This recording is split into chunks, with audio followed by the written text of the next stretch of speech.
Gue minasan, welcome again with Mr. K di sini. Oke, balik lagi sama pembahasan One Piece nih, Re. Kayaknya One Piece terus nih. Ya, anggap aja back dari semangat ya.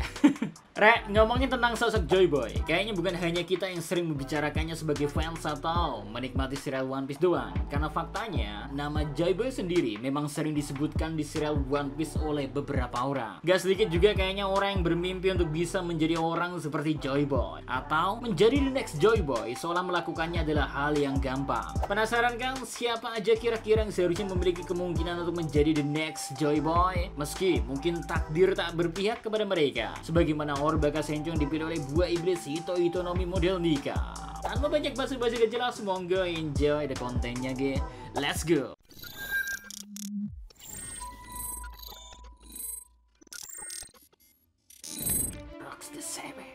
Memiliki impian menjadi seorang raja dunia, bertarung dengan para Tenryubito.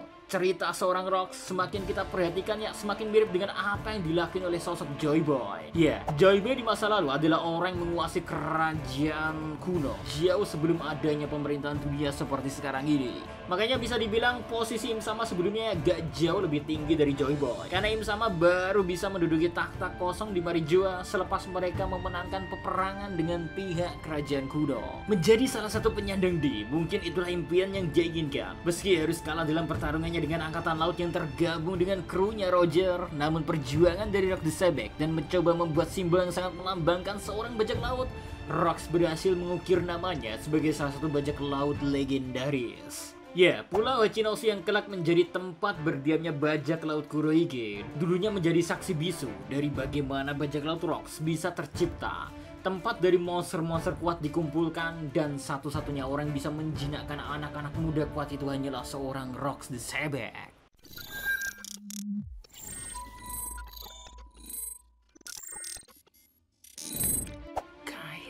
Kalian ingat perbincangan Kaido dengan King, di mana di sono mereka bicara tentang dunia yang coba dibuat oleh Kaido, dan King percaya kalau Kaido lah Joy Boy di era sekarang.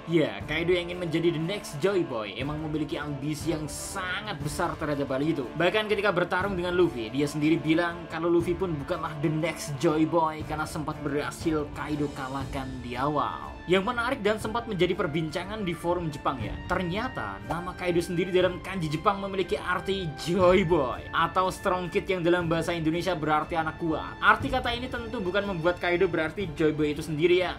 Namun mungkin orang tua Kaido memberikan nama Kaido dengan harapan kalau suatu hari nanti Kaido bisa menjadi seorang seperti Joy Boy. Gokil sih. Lebih jauh, seperti yang kita ketahui, Kaido sendiri merupakan otak di balik terbuatnya buah iblis Smile yang kita ketahui sebagai buah iblis buatan bertipe Zoan yang terbuat dari SAD. Lalu apa efek dari buah iblis Smile?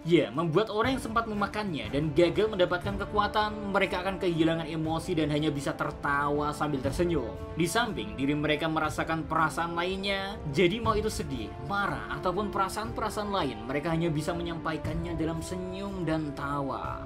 Sedangkan Joy Boy, sang bajak laut pertama yang kita ketahui memiliki kekuatan buah iblis Nika dan orang pertama yang berhasil membangkitkan buah iblis legenda itu. Bisa kita bilang, Joy Boy merupakan perwujudan dari sang God Nika yang selalu membawa tawa dan kesenangan ke orang lain.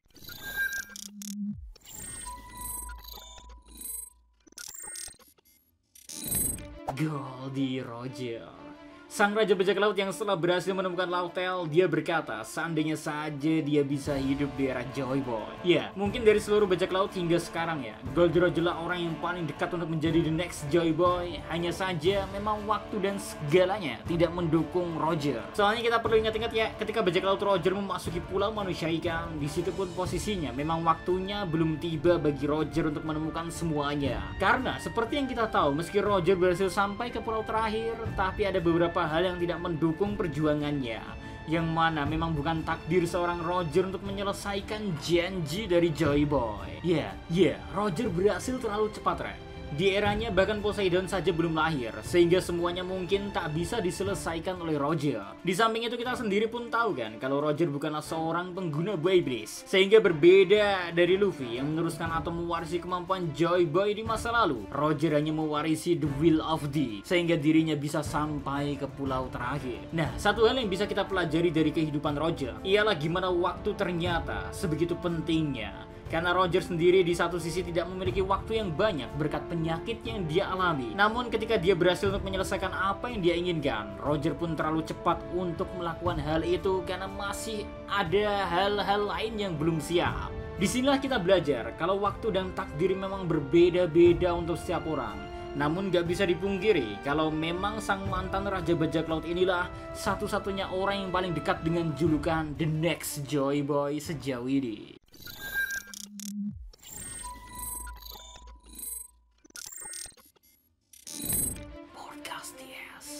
Menjadi anak dari Raja Bajak Laut, siapa yang menyangka Es malah berlabuh ke bajak laut rival dari ayahnya, yaitu Whitebird Pirates. Ya, tumbuh menjadi anaknya Roger tentu bukanlah hal yang sangat mudah.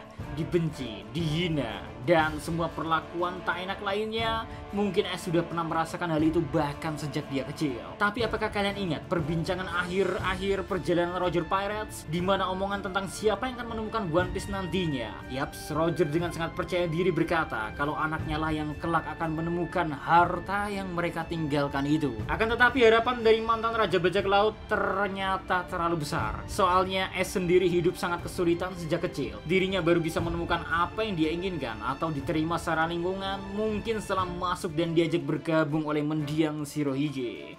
Ya, Shirohige benar-benar memberikan sosok ayah yang hilang dalam diri Es, sehingga anak yang awalnya mungkin diharapkan bisa menjadi the next Joy Boy bahkan oleh Roger sendiri, ternyata nasib buruk datang terlalu cepat kepada hidup anaknya. Secara kita tahu kan di perang besar Marineford ya, Es harus kehilangan nyawanya di sana oleh Akainu. Tepat di dadanya bolong, Rek. Dan kematian Es itu di hadapan Luffy dan di hadapan Garp juga. Es menjadi contoh betapa beratnya nama besar dari seorang ayah hingga membuat sang anak tak pernah bisa lepas dari bayang-bayang ayahnya. Ya, sayangnya perjalanan Es harus berhenti jauh lebih cepat dari kedua saudaranya, sehingga membuat mimpinya sendiri pun harus terkubur dan impian dari ayahnya untuk menemukan harta miliknya pun tentu tak bisa terrealisasikan. Well, itulah tadi Rek, orang-orang mungkin pernah ingin atau tidak ingin atau ingin lah secara langsungnya ya terhubung dengan impian dari Joy Boy sendiri dan membuat mereka setidaknya sampai dianggap the next Joy Boy. Akan tetapi hingga saat ini memang belum ada yang bisa memastikan semua itu akan segera terjawab. Meski pada akhirnya Our Bakashenchou lah yang baru saja berhasil membangkitkan sebuah kekuatan yang tersegel 800 tahun lamanya, atau menghilang lah, bukan segel ya. Gimana nih menurut kalian, apakah kalian juga punya the will of Joy Boy ya, membebaskan diri kalian dari pikiran-pikiran terlena? Jadilah the next Joy Boy yang selalu riang gembira akan keadaan apapun, sesusah atau sebahagia apapun. Yes, we are the Joy Boy. See you again next time. Adios kalian velos. Stay safe buruan. Salam Animedia.